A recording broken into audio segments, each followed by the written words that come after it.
Hola, uy, qué eco tiene la habitación, ¿no? Eso ya lo sabía. Yo soy Olivia y quiero darle las gracias a Eventex por invitarme a participar en este ciclo de conferencias sobre ciencia. Yo me encuentro matriculada ahora mismo en la Universidad de La Laguna, en Santa Cruz de Tenerife, y mi tesis doctoral se basa en el estudio de estos animales, con los que ya llevo tiempo en verdad trabajando. Si estáis viendo este vídeo hoy es que seguramente, como a mí, os gustan los cetáceos, o como mínimo os llama un poco la atención el hecho de que algunos animales, a veces tan sumamente enormes e inteligentes, sean capaces de vivir donde viven de la forma en la que lo hacen. Y también puede que os interese cómo hacemos para conservar a este tipo de criaturas que no son precisamente fáciles de localizar en todos los casos y que en ocasiones, como ocurre con los cetáceos de buceo profundo, nos encontramos ante el dilema de no saber exactamente lo que están haciendo. Así que bueno, sin más dilación vamos a ir empezando. En primer lugar, seguramente que no todos sabéis lo que es un cetáceo. Así que, en primer lugar, dejadme que aclare la duda más básica de todas y comentaros que estos animales no son peces. Aunque tengan aletas, aunque naden en el agua, no son peces. En verdad, son algo mucho más parecido a un hipopótamo. Son mamíferos y además de ser mamíferos, son animales que comparten una línea ancestral con los hipopótamos. Esta línea ancestral se puede remontar más o menos hasta el Pakicetus, que es uno de los eslabones más antiguos de los que tenemos constancia de los que evolucionaron los cetáceos. Como podéis ver en la diapositiva, estos animales en un principio no eran marinos. Estos animales eran terrestres, como los hipopótamos, que están como mucho tiempo metidos en el agua pero que después salen. Y con el tiempo la selección natural fue favoreciendo a aquellos individuos que tenían más facilidades para nadar en el agua, como patas más largas, membranas entre los dedos de las patas y en muchos casos la pérdida de pelo, lo que favorecería un menor rozamiento con el agua al nadar. De esta forma, los cetáceos se han ido convirtiendo con el tiempo en los mayores depredadores que existen en el océano, siendo capaces tanto de cazar en grupo con tácticas súper complejas como hacen las orcas, o alimentarse de toneladas de krill como hacen las ballenas azules. Pues bueno, estos grandes depredadores se han dividido en dos grupos. El primer grupo es el de los misticetos o ballenas con barbas. Por esta imagen podéis ir intuyendo más o menos por qué se les llama así. Toda la parte superior de la mandíbula está cubierta con unas especies de fibras gruesas de queratina con las cuales los animales son capaces de filtrar el alimento que les entra en la boca. Son, por así decirlo, las ballenas con las que Dory de Buscando a Nemo hablaba balleno. Y por otro lado, tenemos a los odontocetos o ballenas con dientes o delfines. Como podéis ver en esta foto, un delfín con la boca abierta tiene muchísimos dientes y además son todos iguales. No tienen muelas, no tienen colmillos, no tienen incisivos de ningún tipo diferentes. Todos los dientes tienen la misma forma y los usan para cazar. Pues vale, ahora que tenemos claro lo que es un cetáceo y qué tipos de cetáceos hay, ahora quizás os estoy preguntando por qué llamo cetáceos de buceo profundo a un grupo en concreto. El caso es que en este último grupo de animales, los odontocetos, las ballenas con dientes, son los que tienen el récord de inmersiones a mayor profundidad. Y anteriormente se pensaba que el cachalote, que es el odontoceto que tenéis al fondo de la ilustración, el grande, era el cetáceo que tenía el mayor récord de inmersión, con casi 1,5 kilómetros, 2 kilómetros más o menos de profundidad. Pero el récord se lo quitó hace unos años el cifio de Cuvier, un animal que es capaz de sumergirse hasta 3 kilómetros de profundidad y aguantar la respiración hasta 3 horas y media. Porque sí, como no son peces que son mamíferos, necesitan respirar el aire de la superficie. La proeza fisiológica de estos animales radica en que, como ya he dicho antes, no son peces, son mamíferos, necesitan respirar aire de la superficie. Por lo tanto, cada vez que se sumergen a esa profundidad, tienen después que volver a salir, a tomar aire, descansar un poco y volver a sumergirse en busca de alimento. Y es que esto sería una simulación de lo que vería un animal, un mamífero, en una zona iluminada entre la superficie y 100 metros de profundidad. Como podéis ver, muchos colores, todo muy bonito, precioso. Y esto es lo que vería un cachalote o un animal de buceo profundo a los 3000 metros de profundidad. Como podéis ver, bueno, no podéis ver mucho, porque a 3000 metros de profundidad a 3 kilómetros no llega la luz del sol. Sin embargo, estos animales son capaces de cazar ahí a sus presas y desenvolverse en este entorno. Y eso lo hacen mediante un complejo mecanismo acústico llamado ecolocalización. Este sistema consiste en que el cetáceo va a proyectar una de sonido desde su cabeza hacia adelante. Este sonido va a viajar por el agua a una velocidad de 1500 metros por segundo hasta que se refleje en la superficie de un animal o de un objeto. El sonido reflejado lo hará en forma de eco y este eco volverá en forma de onda de sonido hasta el animal, que lo recibirá usando para ello la grasa que tiene almacenada en la mandíbula inferior. Después llegará al cerebro y procesará la señal siendo capaz de medir la distancia a la que se encuentra su presa, sin necesidad ninguna de verla. Dejadme que os enseñe un ejemplo. Muy bien, aquí tenemos otra vez la diapositiva de cómo se ve a los 3000 metros de profundidad. Y esto es una simulación de lo que vería, por ejemplo, un cachalote o un cifio cuando usase la ecolocalización para cazar una presa. En este caso he usado la presa favorita de los cachalotes en el Mediterráneo. Antes me he olvidado mencionar que yo llevo 2 años estudiando cachalotes, así que me vais a ver mucho usarlo de ejemplo. Y esta es una de esas ocasiones. Así que el sonido y la presa que os traigo a continuación son exactamente el sonido que hizo un cachalote real y una potencial presa, que es la favorita de estos animales en el Mediterráneo, que es Istioteutis. Os voy a explicar primero un poco lo que vais a escuchar antes de que lo escuchéis y lo voy a repetir cuando termine la grabación. Cada uno de los sonidos individuales que vais a escuchar al principio se conoce como chasquido, que no es otra cosa que el cachalote haciendo una cosa como... Pero llega un momento en el que el cachalote avista a la presa, ya ha dejado de buscarla, ya la ha visto. Y ahora el sonido que va a hacer van a ser chasquidos, pero hechos muy juntos y muy seguidos unos a otros. Entonces, acústicamente lo que vais a escuchar es como un silbido. A este sonido se le llama zumbido e indica un intento de captura de una presa. Repito, esto es una grabación real de un cachalote que hizo esto mismo.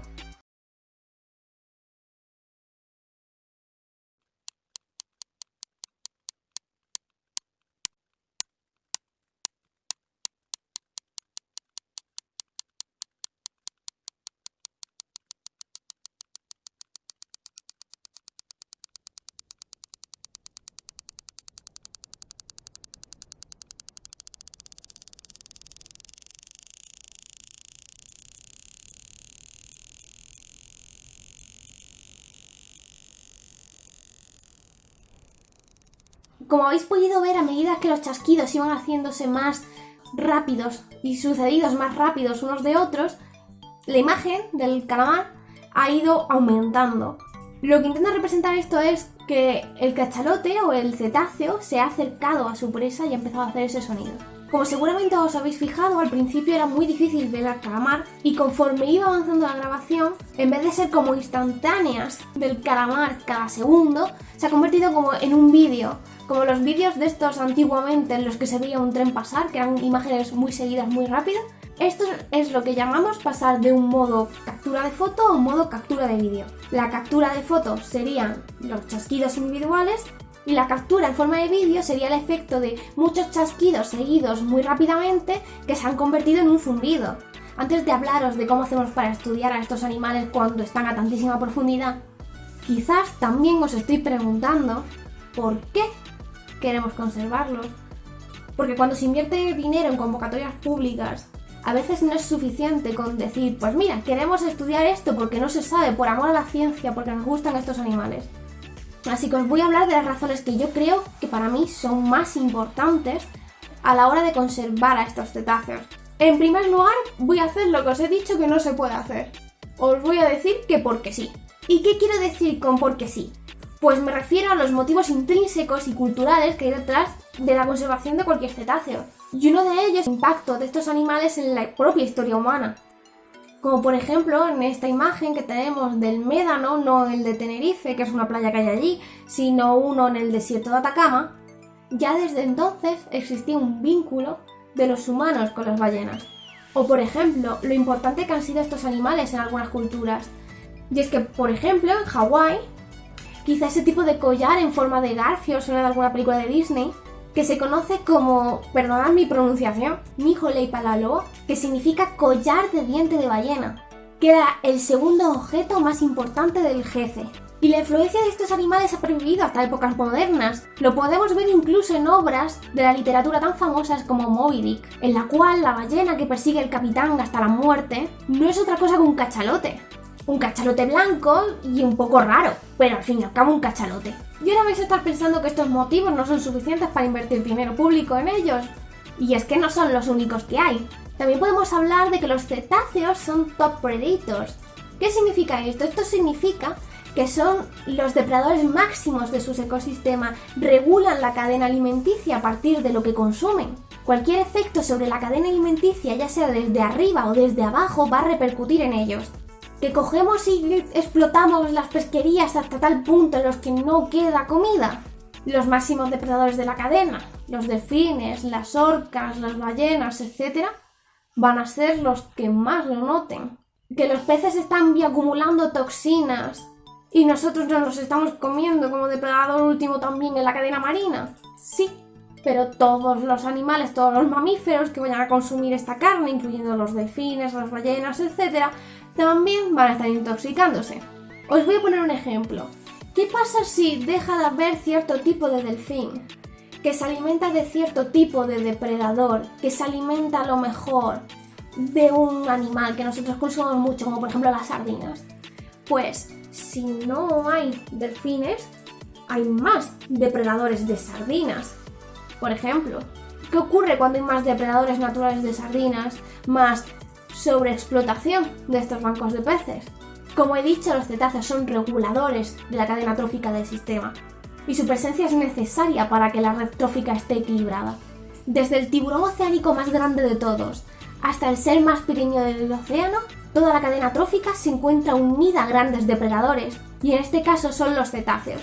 Y si por algún casual os estoy preguntando que nada se puede comer un tiburón blanco, hay orcas, que son cetáceos, que comen tiburón blanco, y no crías de tiburón blanco precisamente. Y otro gran motivo del cual no nos gusta hablar casi nunca, pero que sigue siendo necesario para aumentar la inversión pública en este tipo de proyectos, son los motivos económicos. Porque como ya he dicho, estos animales influyen en las pesquerías y ellos influyen en la cantidad de stock que hay almacenado para poder pescar. Es decir, influyen en la cantidad de recursos que nosotros vamos a poder tomar. Y viceversa. Y sobre todo si estamos hablando de poblaciones y ciudades que se encuentran en islas, la pesca es un recurso muy importante. Pero no es la única opción.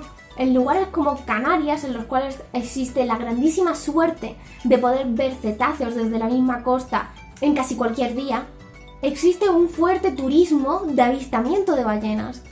Un turismo que también supone una gran cantidad de ingresos para estas poblaciones. Por lo tanto, ¿por qué es importante conservar los cetáceos? Pues, aparte de porque sí, porque su valor es importante, porque son importantes económicamente para las poblaciones y porque son los grandes reguladores del medio marino. ¿Y cuáles son las amenazas a las que se están enfrentando los cetáceos? En zonas donde hay mucho tráfico marítimo, una de las grandes amenazas es el ruido que generan los barcos.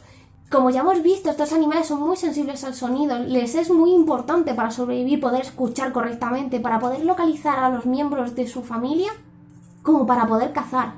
Incluso para encontrar pareja les es necesario el sonido. Y en el agua el sonido se transmite mucho más lejos que en el aire.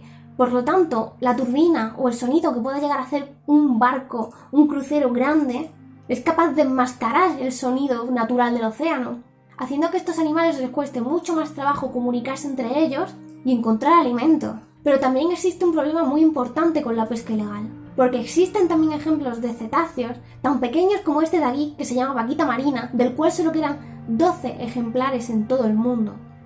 12. Que viven en México y que se encuentran amenazados por la pesca ilegal de un pez que es más o menos de su mismo tamaño. porque estos cetáceos cada vez que caen en una red y son subidos a bordo mueren, y a veces ocurren cosas monstruosas, como la que os voy a enseñar a continuación, y en la que si sois sensibles a este tipo de sufrimiento de los animales, os sugeriría que no mirarais. Esto de aquí es una cría, un juvenil más o menos, hembra, de un calderón tropical en las Islas Canarias. Esta fotografía fue tomada por un famoso fotógrafo que se llama Francis Pérez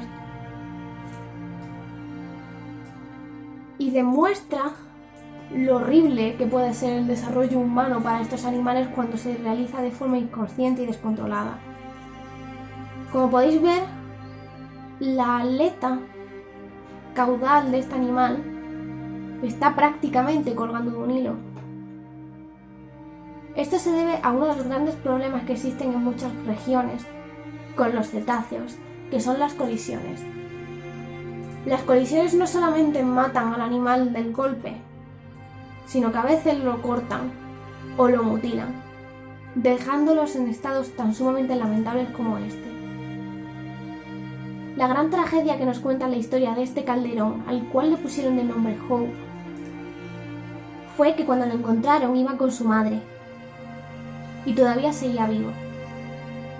Cuando los veterinarios vieron que no podían hacer nada por ella, tuvieron que eutanasiarla. Apenas podía seguir el ritmo de su familia, y sus heridas tenían hasta rastros de intentos de depredación de otros animales. Ya no se podía hacer nada por ella, pero quizás futuros proyectos de conservación que se están llevando a cabo actualmente, como uno que implica la instalación de cámaras térmicas para la detección temprana de animales, sean capaces de evitar que estos accidentes vuelvan a ocurrir.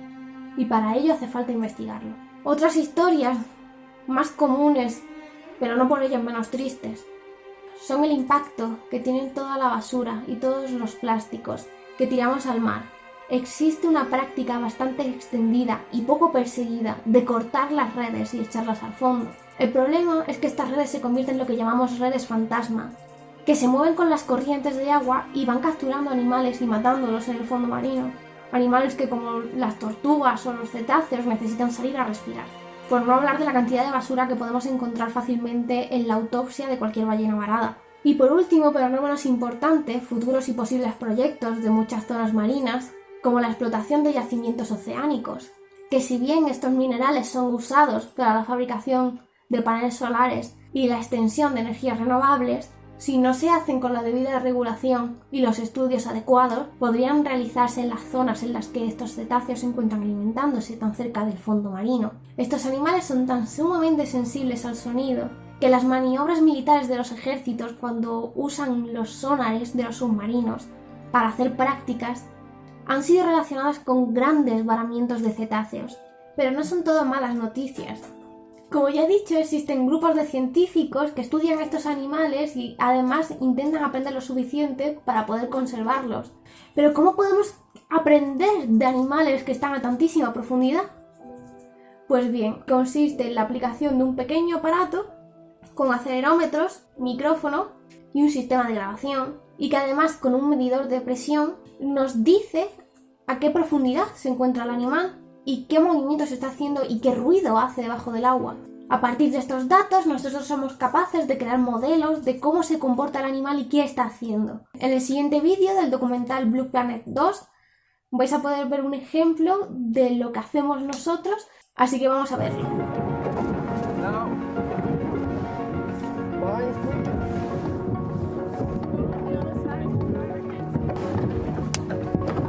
Take on!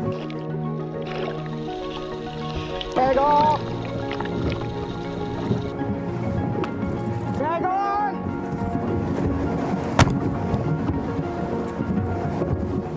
Still on!